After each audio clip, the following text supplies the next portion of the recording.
हाल ही में पाकिस्तान ने कुछ ऐसा किया है जिससे भारत को सबसे बड़ी मदद मिली है। भारत के काम को बहुत ज्यादा आसान कर दिया है। वो कहते हैं ना, एक तो मियाँ बावले, दूजे खाई भांग, तले हुआ सर और ऊपर हो गई है टांग। पाकिस्तान की स्थिति इस वक्त बेहद खराब हुई है। तबाही का ये आलम है कि अब 28 देश एकदम से टूट पड़े हैं जहां पाकिस्तान के ऊपर, तो वहीं यही 28 देश भारत को बहुत बड़ा फायदा दे रहे हैं। जानेंगे क्या है मामला, इसके अलावे बहुत कुछ। आइए जानते हैं इन खबरों को विस्तार से। पाकिस्तान में दिनों दिन स्थिति खराब होती जा रही है। ये लगातार हम अपने खबरों में आपको दिखा रहे हैं कि किस तरीके से ये देश धीरे धीरे खत्म हो रहा है और स्थिति पाकिस्तान की ऐसी हो रही है जैसी श्रीलंका में हुई थी। कुछ दिनों में ही आप देखने लगेंगे जिस तरीके से श्रीलंका में हिंसा का माहौल था, प्रदर्शन था, यहाँ तक कि सरकार के पीछे आम जनता पड़ गई थी, वैसा ही पाकिस्तान में होगा क्योंकि इसकी शुरुआत भी हो चुकी है। अब पाकिस्तान के अंदर गोलियां चलनी शुरू हो चुकी है। किस मुद्दे को लेकर? महंगाई को लेकर और जिस तरीके से सरकार पावर कट कर रही है उसको लेकर। अब पावर कट के बाद ये भी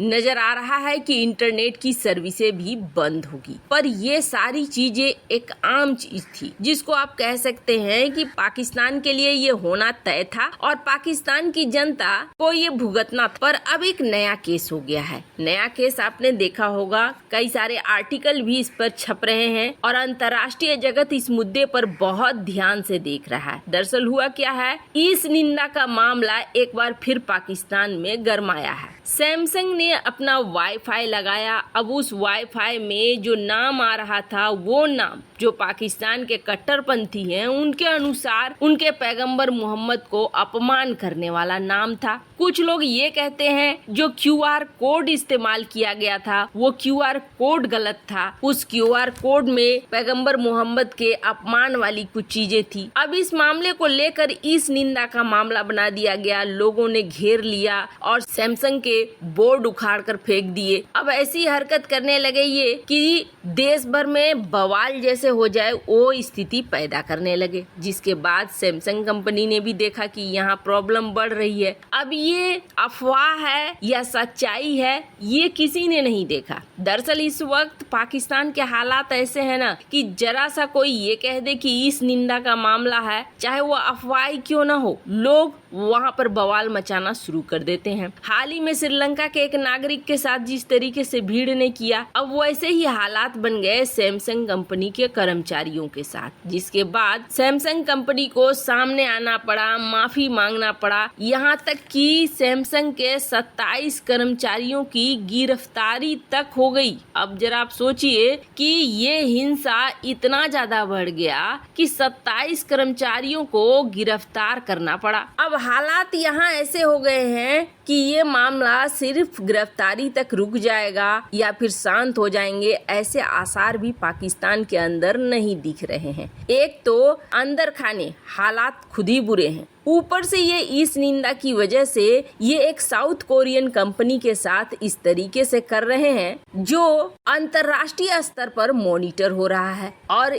अंतर्राष्ट्रीय स्तर पर मॉनिटर होने से सबसे ज्यादा और सबसे बड़ा फायदा भारत को मिलना शुरू हो चुका है। दरअसल इस वक्त यूरोपीय देश जो यूरोपीय यूनियन है और भारत के बीच लगातार मीटिंग हो रही है और इस लगातार मीटिंग के जरिए फ्री ट्रेड एग्रीमेंट साइन करने का प्रोग्राम बन रहा है। अगर फ्री ट्रेड एग्रीमेंट भारत और यूरोप के बीच साइन हो जाता है तो भारत के लिए ये बहुत ज्यादा फायदेमंद है। आपको बता दें, पहले राउंड का भारत और यूरोपीय यूनियन के बीच बातचीत हो चुकी है और जल्द ही सितंबर महीने में दूसरे राउंड की बातचीत होगी, जिसमें ये 27 देश आपस में फ्री ट्रेड एग्रीमेंट के रूल्स नियम फाइनल कर रहे हैं। और एक बार ये सारी चीजें हो जाती हैं तो भारत के लिए समझ लीजिए कि बहुत बड़ा खजाना निकल कर आएगा। आप साधारण तरीके से समझिए, यूरोपीय यूनियन के देश और भारत के बीच व्यापार हुआ है 2021-2022 में $116.36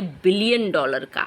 जो एक बहुत बड़ा अमाउंट है। इसका अंदाजा आप लगा लीजिए ऐसे कि इस वक्त हमारा फॉरेन रिजर्व है 593 बिलियन डॉलर और हमारा यूरोपीय यूनियन के साथ अकेले का व्यापार पिछले साल का हुआ है 116.36 बिलियन। एक काफी बड़ा अमाउंट। भारत जो चीजें दुनिया भर में बेचता है, खास तौर पर अमेरिका को बेचता है, अमेरिका के बाद दूसरा सबसे बड़ा ट्रेडिंग पार्टनर इस वक्त बन गया है यूरोपीय यूनियन। और सबसे बड़ी बात क्या है कि भारत यूरोपीय यूनियन से चीजें बहुत ज्यादा खरीदता नहीं है बल्कि बहुत ज्यादा बेचता है। वैसे भी यूरोपीय यूनियन की चीजें बेहद महंगी होती हैं, इन्हें खरीदना बहुत बड़ी मात्रा में फायदे का सौदा नहीं है, लेकिन हाँ इनका मार्केट इतना बड़ा है कि इस मार्केट में बेचना फायदे का सौदा है। तो यूरोपीय यूनियन के बीच लगातार अब बातें चल रही हैं, जल्द ही फ्री ट्रेड एग्रीमेंट इसमें साइन हो जाएगा और ऐसा ही कुछ फायदा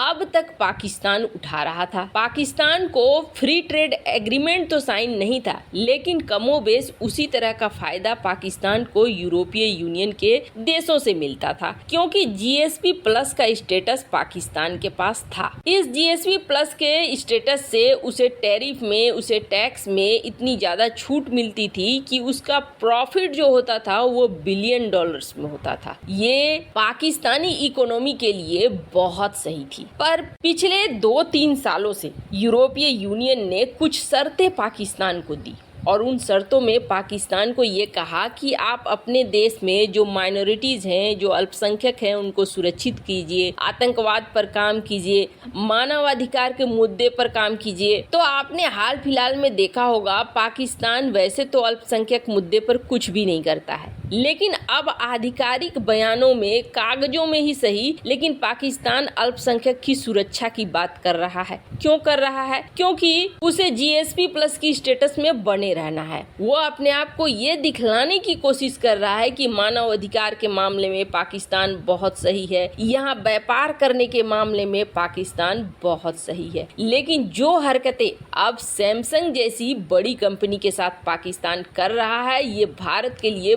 बहुत फायदेमंद है, क्योंकि यकीन मानिए जल्द ही ऐसा हो सकता है कि यूरोपीय यूनियन अब जीएसपी प्लस की स्टेटस पक्का छीने पाकिस्तान से। क्योंकि इतनी बड़ी एमएनसी के साथ अगर पाकिस्तान में ऐसा कुछ हो रहा है तो ये जाहिर तौर पर इन्वेस्टमेंट को प्रभावित करेगा। कोई भी कंपनी नहीं चाहेगी कि उसके एम्प्लॉई या उसके संसाधन किसी देश में रहें और खतरे का सामना करें। कहीं ना कहीं ये भारत के लिए बेहद फायदे वाली बात है और पाकिस्तान जाने अनजाने भारत का बड़ा फायदा करा रहा है। वैसे इस मामले में आपकी क्या राय है? कमेंट कर जरूर बताएं। जल्द मिलते हैं अगले वीडियो में नई खबर के साथ।